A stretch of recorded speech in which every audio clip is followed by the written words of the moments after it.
미국 고용지표 호조의 긴축 강도 강화에 대한 경계감이 높아지면서 국내 증시는 보합권에서 마감했습니다. 원달러 환율은 달러와 강세 영향으로 3거래일 만에 상승 전환해 1,306.4원에 마감했습니다. SKC는 2분기 영업이익이 전년 동기 대비 19% 감소한 1,094억 원으로 잠정 집계됐다고 공시했습니다. LIG 넥스원은 2분기 영업이익이 471억 원으로 전년 동기 대비 63.8% 증가했다고 공시했습니다. 동진세미캠은 2분기 영업이익이 전년 동기 대비 71.3% 늘어난 486억 5,700만 원을 기록했다고 공시했습니다. 바텍은 2분기 영업이익이 전년 동기 대비 15.3% 늘어난 230억 2천만 원을 기록했다고 공시했습니다. 쇼박스는 쿠팡과 영상 콘텐츠 라이센스 계약을 체결했다고 공시했습니다.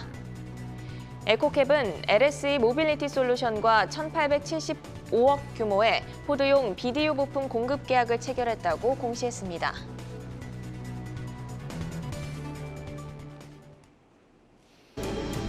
내일을 여는 성공투자습관 투데이 안경 코리아마켓. 네, 오늘 장 마무리하면서 내일을 위한 성공투자 힘차게 열어보겠습니다. 오늘 시장 마감부터 저와 함께 살펴보시죠.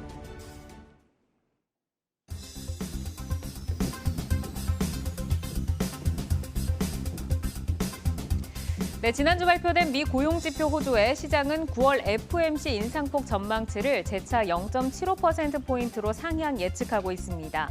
시장에는 금리 인상 속도 상승 전망에 위험 자산 회피 심리가 형성이 되고 있는데요. 이번 주 발표되는 CPI 결과를 지켜보자는 시각이 나오면서 오늘 시장의 낙폭은 축소하면서 마감을 했습니다. 정부가 주말 반도체 치포 동맹 예비회의 참여 의사를 전했는데 중국 수출 불확실성이 대두가 되고 있습니다. 오늘 시장은 그야말로 방향성을 찾는 횡보의 모습을 보였는데요. 코스피는 0.09% 올라오면서 강보합으로 거래를 마감했습니다. 2,493선, 그리고 코스닥은 0.09% 하락으로 약보합으로 830선에서 거래를 마쳤습니다. 자, 수급 상황 한번 살펴보시죠. 오늘 코스피는 개인과 외국인이 매수로 들어와 줬고요. 코스닥은 1,199억 원 개인이 매수를 했습니다. 기관은 양시장 모두 팔았는데요. 특히 코스피에서 3천억 원 가까운 매도 물량을 쏟아냈습니다. 마켓맵으로 전체적인 움직임 한번 보겠습니다. 네, 오늘은 섹터별로 보면 전기전자를 제외하고는 대다수 좀 상승을 하는 흐름을 보였는데요. 그 가운데서 의약품 업종 오늘도 강세 이어갔습니다. 셀트리온 같은 경우는 3.29%로 가장 강하게 상승으로 올라왔고요. 또 유가의 재상승 예상이 되면서 SK이노베이션 등 정유주도 강세를 보였고 금리 인상에 대한 수혜로 금융주도 웃었습니다. 전기전자가 하락을 면치 못하면서 아무래도 크게 지수에 좀 압박을 주는 모양새였는데 종목별로 이슈 한번 살펴보겠습니다. 특징 종목 첫 번째 SK하이닉스입니다. SK하이닉스 같은 경우는 치포 동맹 이슈에서 벗어날 수가 없죠. 국내 반도체 업체들이 경계감이 더 붙었습니다. 미중 무역 갈등의 피해를 우려하는 시각이 높아지고 있는데 특히 국내 반도체 중국 매출이 높다 보니까 불안감이 조성이 되면서 SK하이닉스가 오늘 2.23% 하락을 했는데 2,200원 하락하면서 96,000원 선에서 종가 마감을 했고요. 이어 한국항공우주 보겠습니다. 한국항공우주 같은 경우에는 신고가를 경신하면서 거래를 마쳤는데요. 주식시장에서 미국 시장에서 한때 핫한 종목들 일컬었던 빵 기억을 하시죠. 국내 주식에서는 이제 태조 이방원이라는 신조어가 등장을 했습니다. 태양광, 조선, 2차전지, 방산 그리고 원자력을 뜻하는데요. 이 가운데 오늘은 방산업체인 한국항공우주가 신고가를 경신을 했고요. 수주 기대감, 외국인의 러브콜 그리고 정부의 우주경제 로드맵에 대해 대장주로 자리매김하면서 오늘 7% 정도 급등하면서 거래를 마쳤습니다. 자, 이어서 다음 특징주 한번 보겠습니다. 먼저 아마존 관련주인데요. 아마존이 로봇 청소기 제조사인 아이로봇의 그 기업을 인수를 했다는 소식이 들려왔습니다. 우리 시장에서도 이렇게 또 로봇 관련주들이 오늘 관심을 받았는데 홈서비스 로봇 제조의 대표 기업 바로 에브리봇입니다. 세계 최초로 바퀴 없는 로봇 청소기를 선보이기도 했는데요. 오늘 에브리봇이 12.68% 급등 나오면서 거래를 마쳤습니다. 이어서 엔터주 보겠습니다. 8월 10일에 개봉을 앞두고 있는 영화 헌트가 예매율이 치솟으면서 버킷 스튜디오 잠시 상한가를 기록하기도 했는데 풀리면서 26%로 거래를 마감을 했습니다. 이와 함께 영화 배급사인 컨텐트리 중앙도 함께 웃었고요. 쇼박스도 쿠팡 플레이 공급 소식이 전해지면서 장 막판 상승으로 돌아서면서 강세로 거래를 마쳤습니다. 자, 여기까지 오늘 코스피 오늘 시장 마감 정리해드리겠습니다.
네, 우리 시장 생각보다 강한데요. 전약 후 강을 보이면서 코스피 시장은 상승 반전에 성공했습니다. 월요일 시작이 힘찬 가운데 ETF 시장 분위기도 체크해 보시죠. 강했던 쪽부터 볼까요? 코덱스 철강이 연이틀 강세를 보였습니다.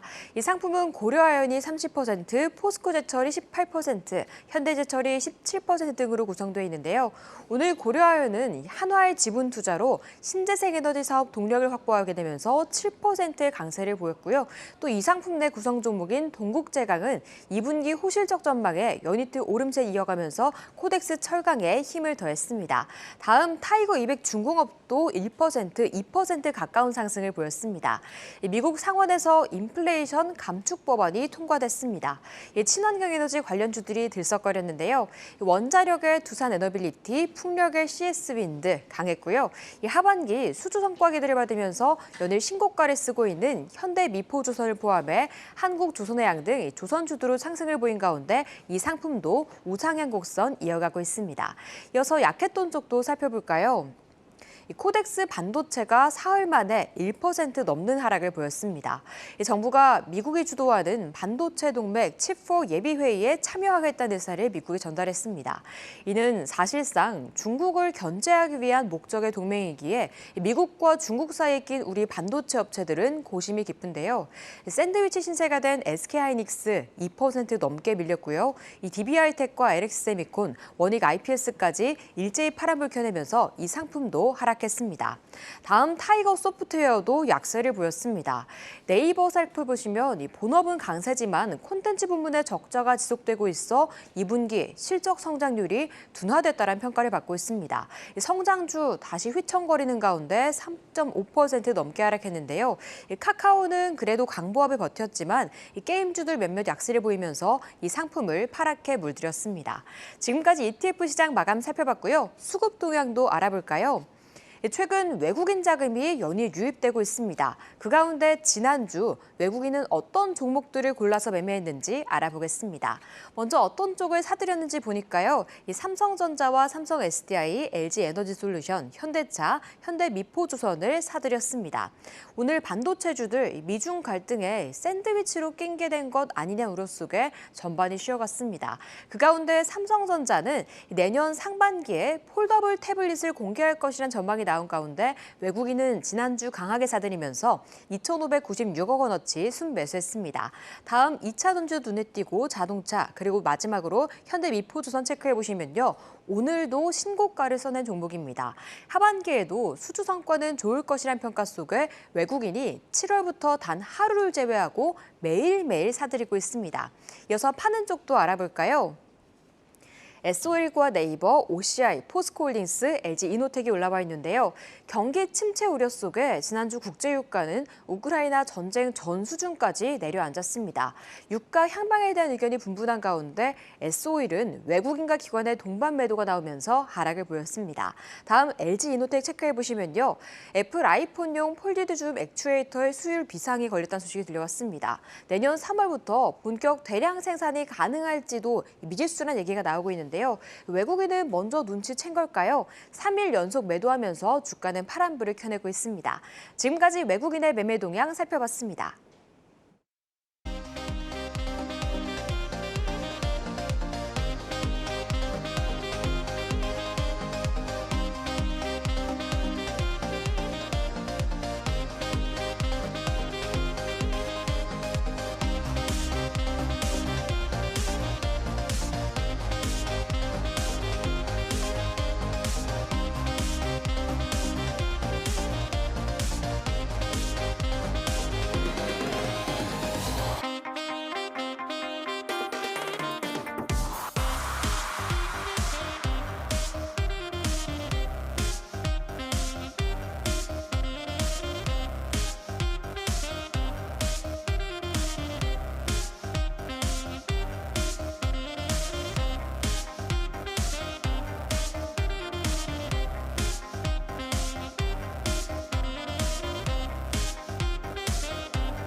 2분기 최대 실적은 시작에 불과하다. 투데이 이슈 콕톡. 오늘은 하반기에 더 높은 성장세로 우상향이 기대되는 기업들을 집중 점검해 보겠습니다. 오늘은 김민수 레몬리서치 대표, 장시영 유한타증권 압구정지점 차장과 함께합니다. 두 분 어서 오세요. 안녕하세요. 네, 첫 번째 이야기 나눠볼 종목은 네이버입니다. 네이버가 2분기 최대 실적을 발표를 했지만 향후 본격적인 회복 시기를 두고 전문가들 사이에서 의견이 엇갈리고 있습니다. 2분기 실적 발표 후 네이버 성장과 주가 행보를 점검해 보겠습니다. 네이버 2분기 실적 내용을 보면 가장 돋보인 부분이 콘텐츠 부분의 성장세였습니다. 특히 네이버 웹툰, 글로벌 통합 사용자 수가 급증한 것이 눈에 띄었는데 글로벌 시장에서 추가 수익 창출 능력이 충분하다라고 보시는지 궁금합니다. 대표님 어떻게 보시나요? 네, 저희가 월요일 코너는 네이버 전담이죠. 네, 네이버 카카오 항상 빠지지 않는 내용들인 것 같은데, 근데 그 중에서 일단 이번에 실적 발표하다 보니까 또 점검을 해봐야 되겠죠. 근데 그 중에서 네이버 카카오를 볼 때 지금 시장에서 반응은 그런 것 같습니다. 카카오 같은 경우는 일단 성장을 해라라고 하게 되면 매출 성장에 대해서 좀 더 챙겨보는 것 같고요. 그러니까 즉 주가는 매출 성장이 꾸준히 나왔을 때 카카오를 더 이제 계속 관심 있게 보는 거고, 또나 네이버는 어떤 측면을 보냐라고 하게 되면 아무래도 내실을 좀 더 다지는 기업이다라는 평가 쪽에서 수익성을 좀 더 많이 보는 측면들이 높죠. 그래서 약간 평가가 다르긴 한데, 그러면 이번에 네이버 실적을 봤을 때 어떻게 했느냐라고 하게 되면 수익성이 생각보다 그렇게 확 늘지 않았습니다. 정체가 됐습니다. 그러다 보니까 네이버를 바라보는 입장이 어떤 성장에 대한 개념이 수익 쪽으로 바라보는데 그게 제대로 되지 않는다라는 관점 쪽에서 약간 우려의 눈길이 좀 더 가는 게 현실인 것 같고요. 게다가 또 지금 네이버 카카오 하게 되면 저희가 보통 얘기하는 플랫폼 기업이죠. 근데 기반이 어디냐라고 했을 땐 다 내수입니다. 쉽게 말씀드리면 카카오 같은 경우는 어떤 카카오톡을 통해서 이용한다라고 하게 되면 카카오톡이 아직까지는 국내에서 많이 쓰죠. 게다가 네이버 같은 경우도 어떤 커머스나 검색 광고 쪽을 많이 본다라고 하게 되면 이게 해외에서 하는 것보다 국내 쪽의 기반이다라고 했을 때 이를 어떤 내수 기반에서 확장되는 게 확인이 돼야 거기다 밸류나 아니면 실적 평가를 더 줘야 될 텐데라고 하다 보니까 다들 해외에서 확장되는 부분에 대한 실적 변화를 챙기려고 하겠죠. 그게 나와야 이제 앞으로 네이버 카카오에 대한 또 다른 레벨업을 시도를 할 텐데 그럼 그게 어디겠느냐라고 했었을 때 지금 바라보는 네이버 실적에서 발표됐던 이제 컨텐츠 관련된 쪽, 대표적으로 어떤 이북 재팬이라든가 문피아, 약간 웹소설 쪽이나 또 기존의 웹툰 쪽을 계속 강화시키려고 하는 움직임이 나오고 있는데 이에 따라서 실적 반영이 이번에 되다 보니까 가야 될 길은 이쪽이다라고 생각은 들고 있는데요.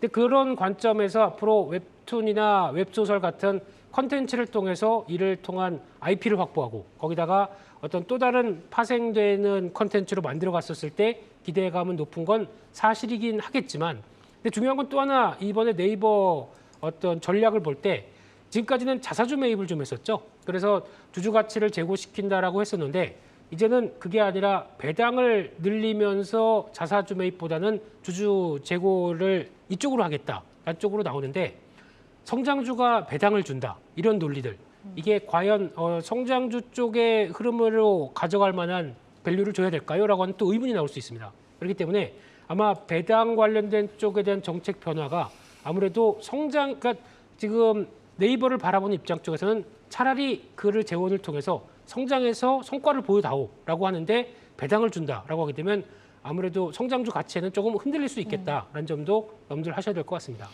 네, 대표님 말씀을 듣다 보니까 내수가 중심인데 이게 다른 곳으로 확장이 되는 부분이 나와줘야 된다고 말씀 주신 것 같습니다. 그러니까 콘텐츠 부분에 글로벌 확장세가 지속될 수 있느냐, 그 여부가 중요하다고 말씀 주셨는데 사실 콘텐츠 외에도 핀테크나 클라우드 사업 등 신규 사업이 매출에서 또 상대적으로 약진을 하는 모습을 보였습니다. 향후 성장 동력으로 이게 또 자리 잡을 수 있을까요? 근데 이게 말씀하셨듯이 네이버 파이낸셜이나 또 이제 네이버 클라우드 이런 쪽이 또 하나 주축이 돼서 실적 성장을 이끌겠다고 하는데 근데 앞서 말씀드렸듯이 이게 국내가 아니라 해외 쪽으로도 진출을 해야 되겠죠. 근데 해외 쪽은 워낙 또 쟁쟁한 기업들이 다 자리를 잡고 있기 때문에 성과를 내느냐 아직 모르겠습니다. 그러다 보니까 그나마 지금 이번에 신규 연결 회사로 들어왔던 회사들의 성과를 또 챙겨봐야 되는 게 아닐까라는 쪽으로 봤을 때 지금 보게 되면 크림 같은 거 있죠. 해보셨나요? 이런 거 리셀 시장에서 매출 1,000억대까지 나온대요. 저는 모르고 있었는데 이게 그렇게 그만큼 많이 컸더라고요. 네, 그런 관점이나 또 보니까 왓패드 이런 건 또 캐나다의 웹소설 업체죠. 그리고 또 그밖에 네이버 G 이런 쪽도 어떻게 보면은 나름대로 성과를 내려고 이번에 신규 편입을 시키면서 어떤 드라이브를 거는 그런 관점으로는 보여주고 있는데 아직까지 이 부분에 대해서 이제 확실한 동력들, 특히 연결고리가 해외 그리고 그에 따른 영역 확장들 확인하기까지는 시간이 좀 더 걸린다고 봐야 되지 않나 싶습니다. 네, 그런데 반면 영업이익률이 높은 광고와 커머스 사업 매출의 경우 경기 침체와 오프라인 활동이 증가하면서 이 성장률 둔화가 예상이 되고 있습니다. 그래서 하반기 본격적인 회복은 어렵다는 의견이 지금 들리고 있는데 주력 매출 분야의 턴어라운드 본격화, 그럼 언제쯤으로 전망을 할 수 있을까요? 사실 이제 네이버 카카오가 최근에 이제 주가에 대한 어떤 부정적인 어떤 의견들이 많은 이유가 작년, 재작년 이 코로나 팬데믹 사태로 이어지면서 이 높은 기저가 좀 반영이 된 거거든요. 그러니까 실적에 대한 어떤 성장률 자체를 높은 수치로 많이 이게 잡아놨었는데 그게 이제 엔더믹 시대로 가면서 그 부분에 대한 어떤 기대에 못 미치는 좋은 실적을 냈지만 니들은 뭐 예를 들면 네이버 같은 경우 시가총액 40조가 넘어가는데 영업이익이 뭐 1조 3천억, 4천억 나온다 그러면 여전히 PER 밸류에이션이 40배가 넘어가는 고평가주란 말이에요. 그러면 그에 맞는 어떤 성장률을 계속해서 유지를 해야 됩니다. 뭐 매출액 성장률도 20%, 30%, 영업이익 성장률도 뭐 30%, 40% 이런 식으로 계속해서 성장을 해줘야지만이 성장주로서의 어떤 큰 밸류에이션을 받는 이 주식이 될 텐데 그 부분이 좋은 실적이 나오더라도 미미하게 나와버린다 그러면 주가가 좀 반영을 못하는 거거든요. 그래서 매출액 성장률 같은 경우는 사실은 플랫폼 매출은 광고 시장 성장률 둔화 그리고 작년에 이제 뭐 성과형 광고 형성되면서 높은 기저가 만들어지면서 뭐 10%대에 못 미치는 성장률을 기록을 했습니다만 좋게 나왔단 말이에요. 그렇더라도 주가에는 사실은 어느 정도 반영이 되고 뭐 오히려는 아직까지는 성장률이 좀 미진하다라는 평가들이 좀 많아버린다는 거죠. 그리고 뭐 커머스 같은 경우도 앞서 이제 말씀드린 크림이라든지 어뮤즈 편입 효과로 매출 성장은 두 자릿수 성장률을 기록을 했습니다. 뭐 19.8%, 20%에 가까운 성장률을 기록했지만 과금 정책이 완성이 되지 않아서 영업이익에 기여하는 이 부분들이 아직은 적은 수준이고요. 커머스 광고 매출도 둔화되면서 YOY 성장률 자체가 좀 둔화가 됐다라는 거죠. 그래서 이런 부분들이 사실은 주가에 좀 부정적으로 미치면서 하반기에 그러면 너네는 도대체 얼마만큼의 성장률을 보여줄 것이냐에 대한 어떤 의구심이 드는 거거든요. 그래서 주가 자체가 바닥에서 어느 정도 실적에 대한 어떤 이 완성도가 만들어졌다기보다는 긍정적인 어떤 이 시각을 좀 제시하면서 올라가는 수준이지 이게 다른 주도주들의 어떤 실적 발표와 더불어서 주가가 상승하는 그런 어떤 모멘텀을 받고 지속적으로 달려갈 수는 조금 힘들지 않을까 이런 좀 판단을 해보고요. 만약에 이제 내년 상반기 이후에 연준의 금리 인상이 좀 마무리되고 그리고 연준의 통화 정책이 금리 인하 모드로 가면서 통화량 자체가 어느 정도 좀 줄어들겠죠. 줄어들고 난 이후에 다시 한번 어떤 이 비둘기적인 어떤 완화적인 통화 정책이 펼쳐졌었을 때 다시 한번 어떤 성장률의 매력이 부각되는 그런 시점이 됐었을 때가 돼야지만이 뭐 어떤 네이버의 어떤 이 성장 동력에 대한 어떤 모멘텀이 날개를 달지 않을까 이렇게 좀 생각을 하고 있습니다. 그러니까 지금은 뭐 어떤 이익을 단단하게 좀 다졌다기보다는 턴어라운드에 대한 기대감을 키워가는 그 과정이고 금리 인상이 마무리가 된 이후에 네이버의 그런 어떤 밸류나 이런 것들이 좀 빛을 발할 것이다라고 말씀을 해주셨습니다. 이제 말씀을 주신 그 크림을 한번 보면 크림이 이제 보니까 스노우에서 분사가 된 손자 회사인데 가치가 시장에서 좀 많이 부각이 되고 있습니다. 대표님이 말씀해주신 것처럼 1분기 거래액이 3천억을 넘어섰더라고요. 근데 이제 컨퍼런스 콜에서는 크림의 거래 수수료를 글로벌 수준으로 점진적으로 인상하면서 수익성을 향상시켜 나갈 계획을 발표를 했습니다. 그리고 이제 뭐 지금 상장 이야기까지 나오고 있는데 크림의 가치와 성장성은 어느 정도로 좀 보고 계실까요? 그 혹시 얼마 전에 그 라이키하고 루이비통하고 콜라보해서 신발 나오는 거 혹시 접속들 하셔가지고 이게 당첨 이게 확률 한번 해보셨나요? 모르시죠? 접속할 엄두도 내지 못했습니다. 아니 접속이 그때 루이비통이 굉장히 똑똑한 게 어떻게 했냐면 모든 사람들이 접속하게 됩니다. 그래서 거기서 자체적으로 10초마다 이 리프레시를 돌려가지고요. 당첨을 시킵니다. 랜덤으로. 그래서 내가 당첨이 되면 그 사이트에 접속해서 신발을 구매할 수 있게 해줬거든요. 아니요, 저는 안 됐죠. 1시간을 기다렸는데 당첨이 안 되더라고요. 이게 신발 가격이 출시된 가격이 300에서 500만 원 정도인데 그 당첨되는 순간 일부 제품들의 가격 같은 경우 1억 5천만 원까지 신발 1억 가격이. 5천만 원이요? 왜냐하면 제가 알기로는 그 루이비통 그 흑인 디자이너가 샤넬에서 아마 루이비통으로 넘어갔는데 그 사람이 만든 유작이라고 하더라고요. 그래서 일부 제품들 같은 경우 1억 5천에서 뭐 소도비 경매에서는 뭐 거의 3억에 달하는 가격까지도 판매가 됐다라고 하니까 그 정도로 사실 이제 신발의 리셀에 대한 열풍이 굉장히 좀 거세거든요. 모르셨죠? 네, 네, 3억, 그건 완전히 1억 5천 재테크예요. 처음 들어봤네요. 네, 그래서 완전한 재테크거든요. 네. 이거는 평균적으로 그냥 1억 5천만 원이지 대부분의 신발이 5천만 원에서 뭐 2,500만 원 이러거든요. 500만 원 사서 5배 튀는 거거든요. 당첨만 됐다고 했었을 때. 그러니까 그만큼 이제 리셀 시장에 대한 관심이 좀 높아지고 있는 상황이거든요. 그래서 크림이 국내 리셀 플랫폼 1위 업체입니다. 그래서 MAU가 작년 12월 기준으로 68만 명에 달하고 있거든요. 그래서 국내 1위 업체고요. 2, 3위 업체도 국내 업체인데 뭐 40%, 20%뭐 이렇게 좀 구성이 되고 있는 것 같아요. 그리고 몸값이 한 4조 정도 되는 글로벌 1위 업체보다도 시장 점유율 측면에서 압도적으로 좀 격차를 벌리고 있는 상황입니다. 글로벌 1위 업체가 우리 시장에서는 4위 정도 하고 있는 상황이거든요. 그래서 네이버가 그러면서 지난해 이제 스페인, 태국, 일본 등의 리셀 플랫폼 업체에 투자를 단행을 했습니다. 그러면 크림과 함께 같이 글로벌 시장에도 진출할 수 있는 이 교두보를 마련하게 되는 상황이거든요. 현재 시장에서 이제 크림의 가치가 한 4천억에서 5천억 수준으로 평가가 되고 있는 것 같아요. 근데 추후에 만약에 헤어 시장에서 성과 여부에 따라서 1조 이상의 이 가치도 점쳐지고 있는 상황입니다. 그래서 글로벌 리셀 시장도 작년에 280억 달러, 우리 돈 한 33조 시장이거든요. 그리고 2025년에 640억 달러, 우리 돈 76조 원까지 성장할 전망이라서 추후 행보가 좀 기대되는 상황이고요. 상장에 대한 내용은 아직은 시장에서 이제 이 크림이 자리매김하는 상황이고 해외 시장에서 뭐 글로벌 진출을 한 다음에 성공 가능성까지 확인이 된다고 했었을 때 그때까지 좀 기다리면 한 2, 3년 정도 걸릴 것 같아요. 그래서 뭐 1조 이상의 밸류를 받고 난 이후에 상장을 하려고 좀 문을 두드리지 않겠느냐 이렇게 좀 생각을 하고 있습니다. 네, 지금 아마 이제 저희 방송 보시는 분들 가운데서 스니커즈 같은데 좀 관심이 없으셨던 분들은 과연 뭐 스니커즈를 사가지고 이게 신는 거지 무슨 리셀이 무슨 말이야라고 하시는 분들이 계실 것 같은데 거의 이제 소장용으로 가지고 있으면서 예술 작품을 내가 낙찰을 받아서 그 가치가 올라갔을 때 다시 판매를 하듯이 이런 시장을 이제 저희가 리셀 시장이라고 하고 요즘 스니커즈가 굉장히 좀 붐이 붙고 있습니다. 그리고 이제 이 크림 같은 경우에는 좀 경쟁력이 최근에 가품 논란이 좀 많은데 그 가품에서 좀 벗어나서 정품이 아닌 경우에는 300%를 보장한다. 뭐 이런 것 때문에 더 인기를 좀 얻고 있다라고 합니다.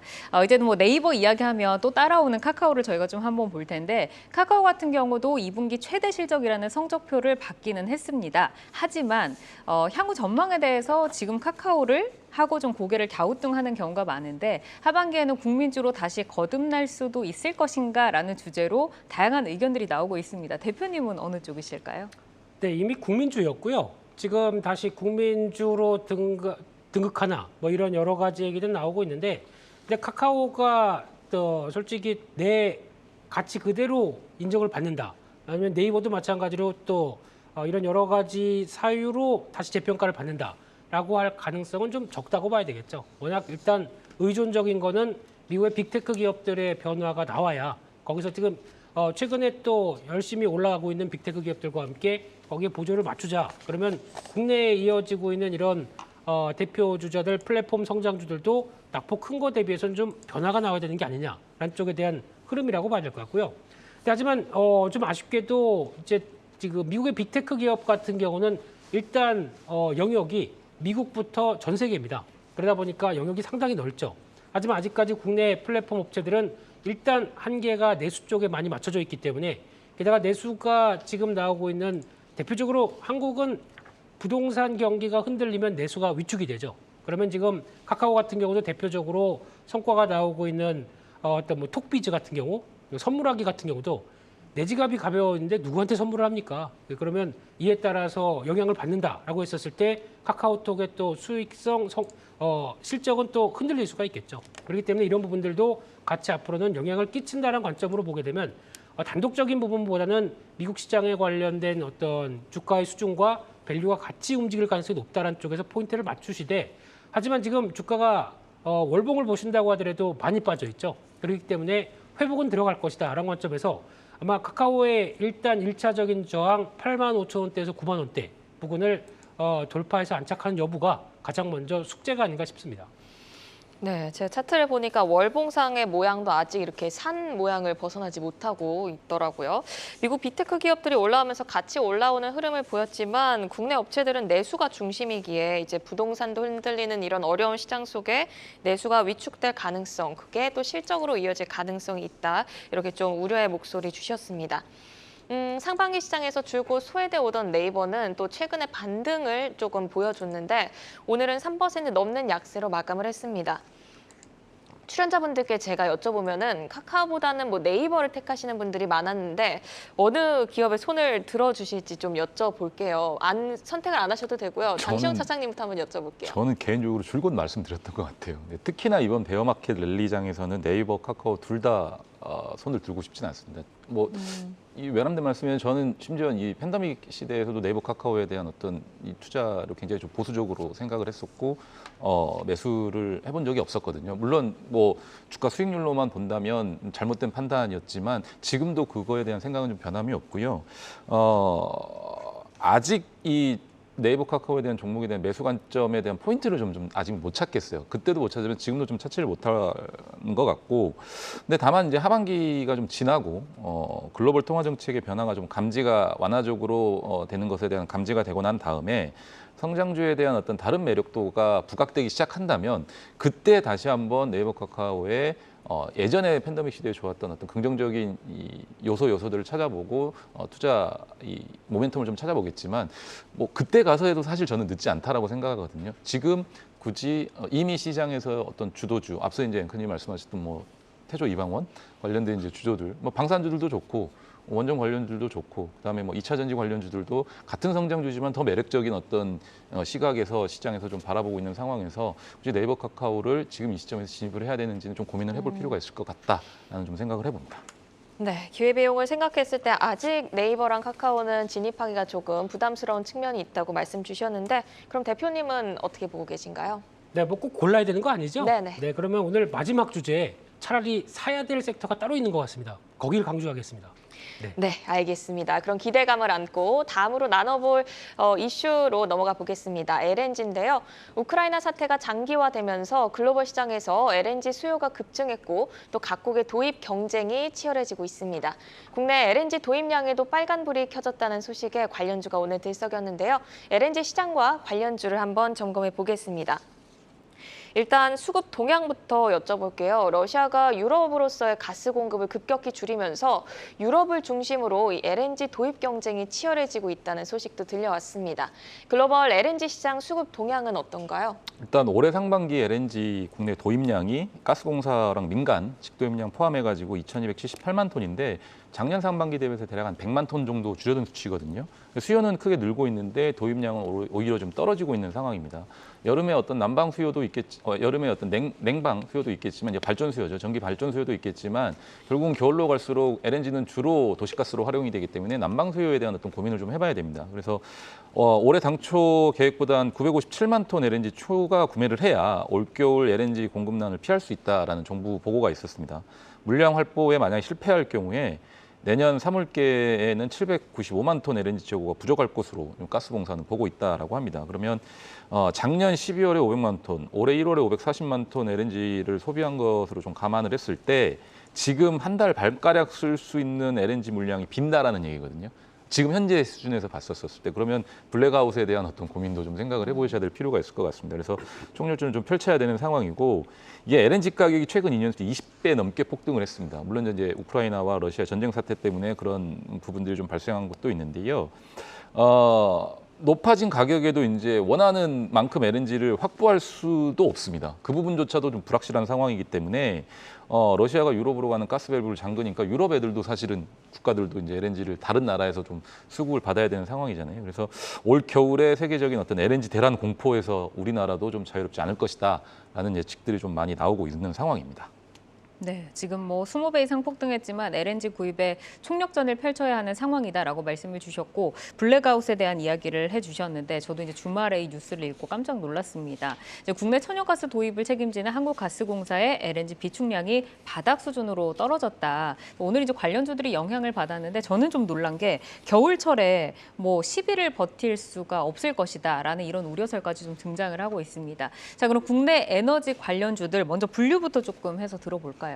네, 일단 지금 유가가 좀 떨어져서 약간 한숨을 돌리나 싶은데 LNG는 또 다른 얘기입니다. 자, 그래서 지금 아마 이런 변화를 봤었을 때 특히 이제 여름철도 마찬가지겠지만 겨울은 더 심하겠죠. 근데 지금 LNG 관련돼서 이제 가장 먼저 눈길이 가는 게 기존에 다른 화력 발전 쪽에서 LNG가 잠깐 담당을 했다가 지금 분위기는 이쪽은 그나마 가장 이산화탄소 발생이 적다 보니까 한번 그린 텍소노미 쪽으로 포함시키는, 그래서 LNG 복합 발전과 그리고 또 이어지고 있는 원자력 쪽은 그래도 약간 그린 쪽에 포함해도 되겠다라는 쪽으로 나오고 있는데, 왜 그러냐면은 이게 그거 아니면 해결할 방법이 없습니다. 지금 당장 신재생 에너지를 쭉쭉 뽑아내서 성과를 낼 수도 없는 거고요. 이제 막 시작하는 또 성과가 1, 2년 된 상황이다 보니까 아직까지 에너지에 대해서 확보하기는 여전히 비상이죠. 그런데 그러면 적어도 이 LNG 쪽은 확보를 해야 어떤 지금 앞으로 날 겨울이나 아니면 내년까지 버틸 수 있겠다라고 하게 되면 이런 재고 확보를 하려고 하는 노력들이 상당히 커질 수밖에 없겠죠. 그래서 지금 최근에 나온 데이터로 보게 되면은 유럽이 LNG 수입량이 4배가 늘었습니다. 그런 상황 쪽에서 우리 거 가져가세요라고 하는 미국이 있죠. 그러니까 터미널까지 다 건설돼 있습니다. 배만 가지고 왔다 실어 가세요라고 하다 보니까 지금 LNG 수출국 1위는 미국으로 바뀌었습니다.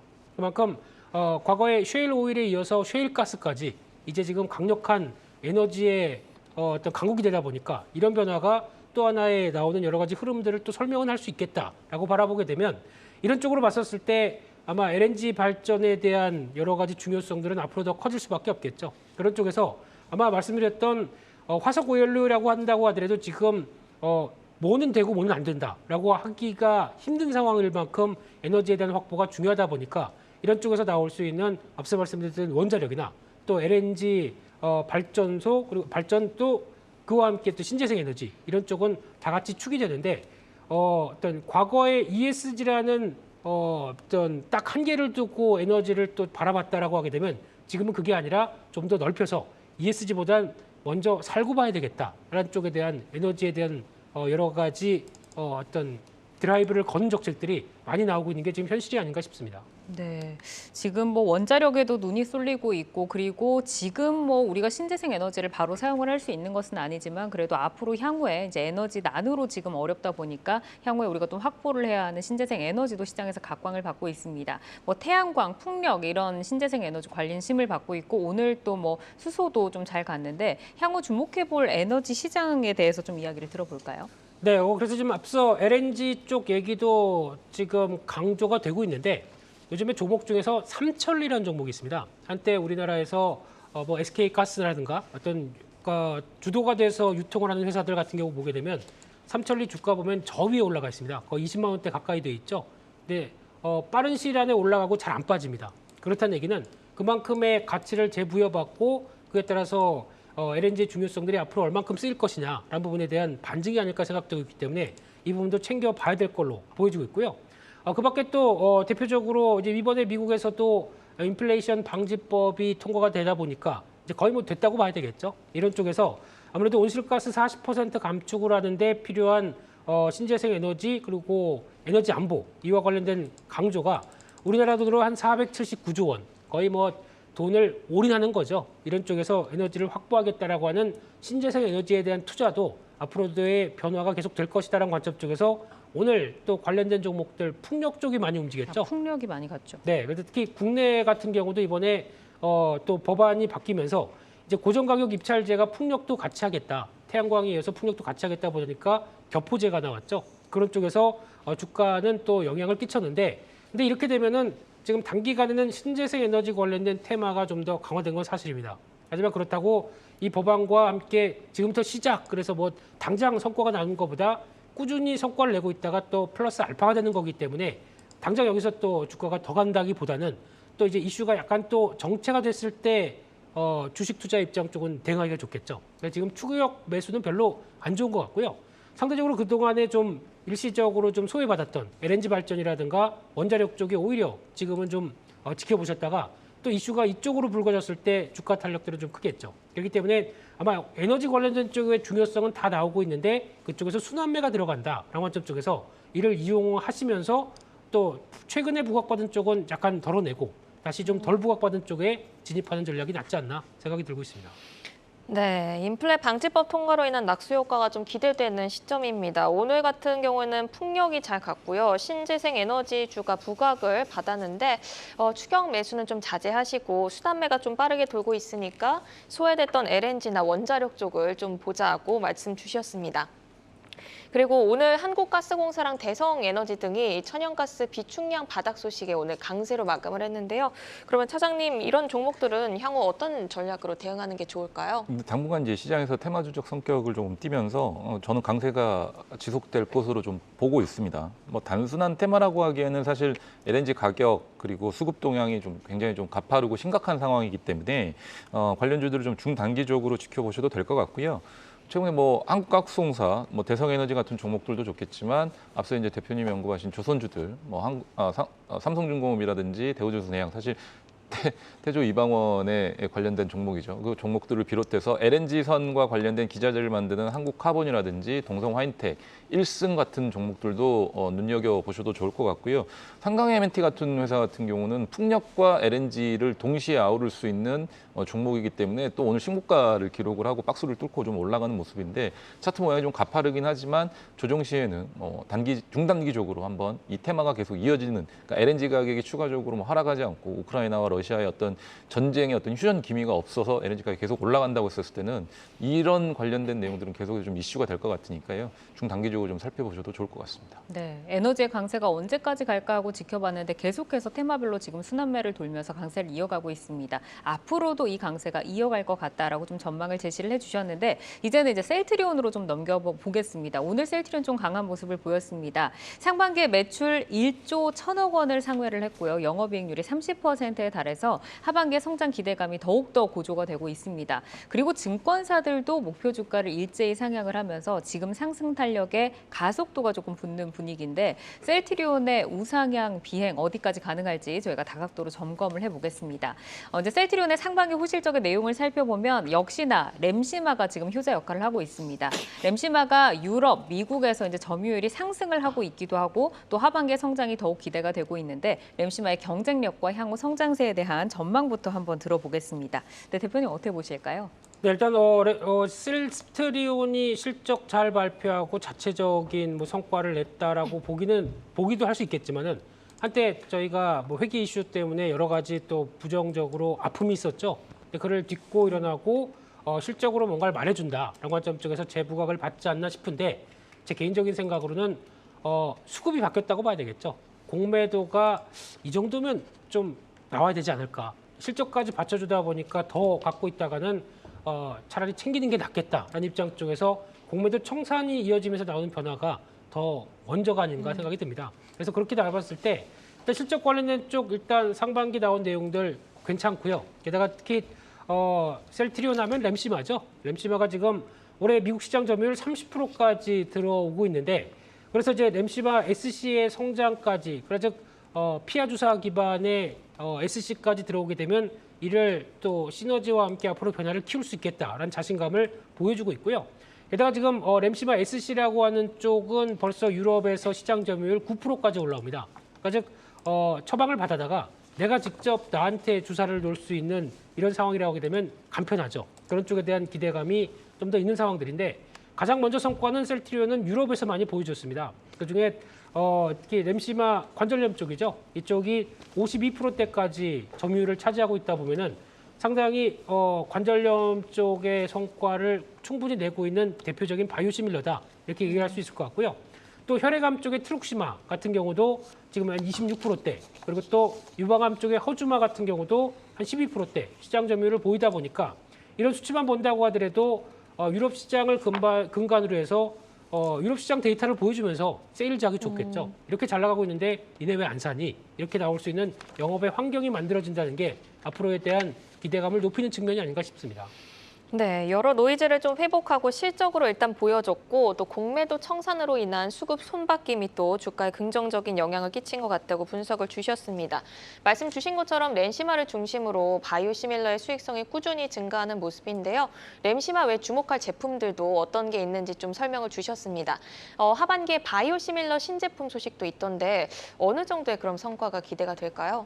네, 일단 4분기부터는 내년에 팔 거 준비를 하겠죠. 그쪽에서 지금 2023년 신규 출시가 예정인 미국의 유플라이마 이쪽도 휴미라 관련된 또 이제 바이오시밀러죠. 이쪽이 중증 관절염 치료제 쪽에서 성과를 내겠다는 입장이고요.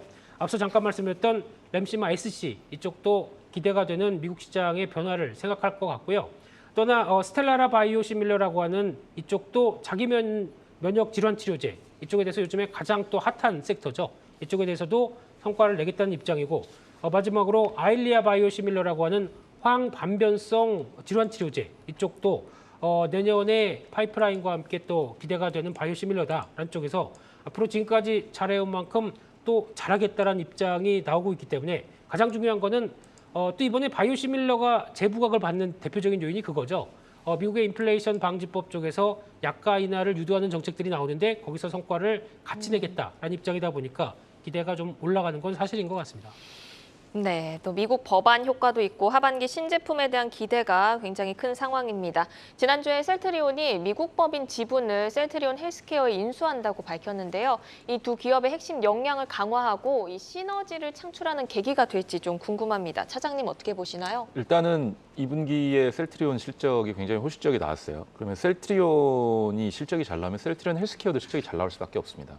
왜냐하면 셀트리온 헬스케어의 유럽에 이 유통 공모를 해서 셀트리온 헬스케어에 팔면 셀트리온 헬스케어가 그걸 유럽에 팔거든요. 그러니까 셀트리온 실적이 잘 나왔다는 거는 셀트리온 헬스케어의 호실적도 기대해 볼 수 있습니다. 그러면 두 회사의 선순환 랠리에 대한 어떤 첫 단추가 제대로 끼워졌다라고 좀 판단을 해볼 수가 있고요. 셀트리온 헬스케어 실적 구조가 이 어떤 의미라면 실제 이제 현지 시장에서 판매 성과를 의미하거든요. 그러니까 실제적으로 잘 팔았다라는 이 성과의 의미가 되기 때문에 뭐 셀트리온 케어향 바이오시밀러 공급으로 바로 이어지는 이런 부분들로 인해서 좀 긍정적으로 좀 생각을 해볼 필요가 있을 것 같고요. 뭐 앞서 이제 대표님께서 다 설명을 해주셨겠지만 램시마 이 정맥주사 이 비롯한 기존 주력 바이오시밀러 매출 성장을 통해 나타났다라는 점에서 2분기에 셀트리온 헬스케어 홀실적을 기대를 할 수 있게 됩니다. 뭐 1분기에 어쨌든 지금 현재 수준에서는 유럽 쪽에서만 셀트리온 헬스케어가 판매를 좀 전담을 하고 있지만 지금 셀트리온이 주가가 좀 굉장히 주목을 받았던 것은 북미 시장에서의 점유율 확대거든요. 북미 시장에서의 어떤 판매권까지 셀트리온 헬스케어가 다 좀 가져온다고 한다면 다음 분기, 다다음 분기, 내년까지도 두 회사의 어떤 시너지 효과를 계속해서 기대해 볼 수 있는 상황이 연출이 된다라는 점을 좀 말씀을 드리고 싶은 거거든요. 그래서 만약에 이제 뭐 대표님께서 말씀해주신 것들이 2023년 초부터 수익성 좋은 램시마 SC 그러니까 피아에 직접 주사하는 램시마 SC 공급 재개가 뭐 가능하다고 한다면 앞서 말씀드린 셀트리온과 셀트리온 헬스케어의 어떤 이 실적에 대한 랠리 이런 부분들이 주가 상승으로 바로 이어질 것으로 좀 전망이 되기 때문에 제가 뭐 한번 언제 셀트리온 관련해서 이 얘기를 했었던 것 같아요. 6월에 북미 시장에서의 어떤 셀트리온과 삼성바이오로직스의 바이오시밀러 이 점유율 상승에 대한 얘기를 좀 말씀을 드리면서 이 제약바이오 특히나 셀트리온이 이 바이오시밀러가 이번 썸머 랠리의 어떤 주도주가 될 것 같다라는 말씀을 드렸던 것 같은데 최근의 횡보를 봤었을 때는 충분히 그런 모습들을 좀 보여주고 있는 것 같아서 추가적으로 이거는 이번 랠리뿐만이 아니라 내년 시장까지 기대해 볼 수 있는 상황까지 연출이 되고 있거든요. 이런 식으로 만약에 주가가 좀 잘 이루어진다고 한다면 그러면 합병 이슈 그리고 회계 부정 이슈 이런 부분들을 다 배제하고 온리 실적만 가지고 좀 판단을 한다고 했었을 때는 굉장히 좀 큰 호실적이 좀 나타날 수 있기 때문에 지금 시점에서부터라도 꾸준하게 좀 관찰을 해보실 필요가 있지 않겠냐 이렇게 좀 정리를 해드리고 싶습니다. 그가 이제 바이오시밀러가 썸머랠리를 주도할 것이다라고 이제 말씀을 해오셨고 지금 실제로 이제 셀트리온도 뭐 셀트리온을 비롯해서 지금 의약품 업종들이 잘 나가고 있는데 특히나 이제 셀트리온은 북미 시장에서 램시마, SC 앞으로 좀 기대가 되고 또 향후 출시되는 스텔라라 같은 경우도 시장에서 굉장히 좀 비중이 커서 이 부분도 조금 기대감이 있습니다. 지금 두 기업 다 좋게 보고 계셨는데 셀트리온이 이제 오늘 주가가 20만 원을 회복을 했고 호평이 이어지고 있습니다. 합병 이슈도 있고요. 말씀을 해주신 것처럼 셀트리온 헬스케어, 셀트리온 제약 그리고 이제 셀트리온까지 이렇게 세 기업이 있는데 저희가 전략을 좀 어떻게 가져가야 할지 그리고 이 세 기업 가운데서 나는 이 종목을 좀 사고 싶다. 어떤 전략으로 좀 세 곳 중에서 한 곳이 가장 좀 매력 있다라고 꼽을 수 있을까요? 네, 오늘 유독 픽업에 집착하시네요. 네, 몇 개 하나를 중에 꼭 꼽아주셔야 하나를 합니다. 꼽아라. 예, 얘기를 하시는데 일단 제가 보기엔 셀트리온 빠지고 나머지 뭐 헬스케어나 제약을 얘기할 수 없겠죠. 그러면 가장 대표적인 회사 사는 게 맞겠다라고 봐야 될 것 같고요. 지금 패턴으로 보게 되면 셀트리온이 제일 날 것 같은데 그래서 지금 만약에 19만 원대는 좀처럼 이탈을 잘 안 할 것 같습니다. 근데 만약에 이탈하게 되면 단기 또 리스크 관리는 필요한 시점이 아닌가 생각되고 있고요. 이 패턴이라고 하게 되면 24만 원대는 가지 않겠나 이렇게 바라보고 있습니다. 네, 알겠습니다. 이렇게 셀트리온까지 저희가 살펴봤고요. 올해 상반기 라면 수출액이 20% 가까이 증가하면서 역대 최대치를 기록했다는 그런 소식이 다시 들려왔습니다. K콘텐츠의 인기 확산이 K라면의 성장을 이끌고 있다고 하는데요. 다음 주제로 넘어가서 관련 기업들 성장성 점검하고 전략을 세워보겠습니다. 일단 해외 수요 증가에 라면 업체들, 예를 들면 뭐 농심, 상향식품 같은 업체들이 공장을 신축해서 생산 물량을 늘리고 있다고 하는데요. 이 정도로 이 K라면이 해외 시장에서 어느 정도 인기가 있는지, 그리고 그 배경은 어디에 있다고 보시나요? 네, 요즘 여행 유튜버들 뭐 해외 현지에 있는 마트 가서 촬영한 거 보게 되면 다 있습니다. 한국 라면은 종류별로 거의 우리나라 편의점인 줄 알았습니다. 그렇게 다 있는 거 보니까 그게 지금 나오고 있는 수출 데이터의 반증이 아닐까 싶고요. 6월 달까지 라면 수출액이 지금 3억 8천만 달러. 그래서 기존의 최고치였던 작년 상반기보다 한 20% 늘었다고 얘기를 합니다. 그만큼 잘 팔린다고 봐야 되겠죠. 특히 미국이나 일본, 의외죠. 면을 그렇게 뭐 일본은 면을 사랑하겠지만 근데 한국 쪽을 면류를 이렇게 좋아한다는 쪽도 참 재발견이 아닌가 생각이 들고 있고요. 그러다 보니까 농심도 지금 캘리포니아에 제2공장 설립했고 삼양식품은 그냥 국내에서 스마트 공장이죠. 밀양 스마트 공장을 또 증설하면서 여러 가지 변화를 이끌어가고 있는데 다른 것보다 그거죠. 드라마에서 너무 맛있게 먹는다. 또 저게 무슨 맛일까? 호기심으로 먹어봤다가 사로잡힌 입맛이 이렇게 수출로 같이 연결되는 게 아닌가 생각이 듭니다. K콘텐츠의 강세에 지금 드라마에서 먹던 그 라면을 따라서 먹는다라고 좀 말씀을 해주셨는데 라면이 이제는 뭐 단순한 간식이 아니라 저희에게도 뭐 한 끼 대용식품은 맞습니다만 그들에게도 하나의 어떤 요리로 좀 자리를 잡은 것 같고 불닭 그 관련된 시리즈가 굉장히 좀 잘 나가는 것 같습니다. 말씀을 주신 것처럼 지금 이제 캘리포니아 공장도 증설을 하고 이런 뭐 농심이나 삼양식품 이렇게 공장 신축과 더불어서 현지 맞춤형 제품까지 개발을 하고 있다라고 좀 이야기를 들었는데 주요 기업들 해외 매출 비중 어느 정도 되는지 성장세까지 좀 들어볼까요? 일단 농심하고 삼양식품을 두 가지를 좀 비교를 해보겠습니다. 오뚜기 같은 경우는 사실은 면류의 판매량이 그렇게 좀 크지가 않거든요. 뭐 오뚜기 라면도 있지만 그렇게 좀 크지가 않아서 농심과 삼양식품이 좀 면류 판매량이 좀 크기 때문에 두 회사를 좀 비교를 해보면 21년 온기 기준으로 이거는 이제 1분기 지금 실적 발표까지는 했지만 1분기도 거의 비슷합니다. 온기 기준으로 전체 매출에서 농심 같은 경우 라면이 97.52% 그리고 삼양식품이 전체 이제 93. 죄송합니다. 라면이 97.52%고 이중 수출이 61.6%입니다. 내수가 38.4%인데 농심은 이제 수출보다 내수 비중이 높은 편이고요. 이 삼양식품 같은 경우는 거의 이 내수가 한 40%, 수출이 60%로 수출 비중이 좀 높은 편이거든요. 매출 규모면에서는 이제 삼양식품이 열세이긴 합니다. 사실 규모면은 열세이긴 한데 국내 시장에서 이제 농심이 압도적으로 점유율을 좀 가져가고 있기 때문에 열세이긴 한데요. 매출액하고 성장률 그리고 영업이익률 자체는 수출 비중이 삼양식품이 훨씬 높기 때문에 압도적인 우세를 좀 보이고 있습니다. 그래서 삼양식품과 농심 이 두 회사 중에 하나를 좀 콕 집어서 이 라면 열풍과 관련해서 콕 집어서 좀 말씀을 해주시라고 하면 저는 사실 삼양식품 쪽에 좀 무게를 좀 싣고 싶고요. 왜냐하면 영업이익률이라든지 ROE 측면에서 훨씬 더 높은 이익 성장률을 좀 가지고 있고 아무래도 마진이 해외 수출 쪽으로 나가는 게 훨씬 더 클 수가 있기 때문에 이 지금 현재 한류 열풍과 그리고 라면의 어떤 열풍에 대해서 뭔가 내가 좀 이 주식에 좀 편승을 하고 싶다면 사망식품에 대한 관심을 좀 더 가져보시는 게 어떨까 이렇게 좀 말씀드리고 싶습니다. 네, 알겠습니다. 오늘은 실적을 바탕으로 하반기 우상향이 기대되는 기업이죠. 네이버, 셀트리온, 그리고 에너지와 라면 관련주까지 점검하고 전략 세워봤는데요. 투데이 한경 코리아마켓 이슈 콕톡은 방송 후에도 유튜브에 콕톡 검색하시면 다시 보실 수 있습니다. 오늘 함께해 주신 김민수 레몬리서치 대표, 장시영 유한타증권 압구정지점 차장님은 여기서 인사드리겠습니다. 고맙습니다. 고맙습니다.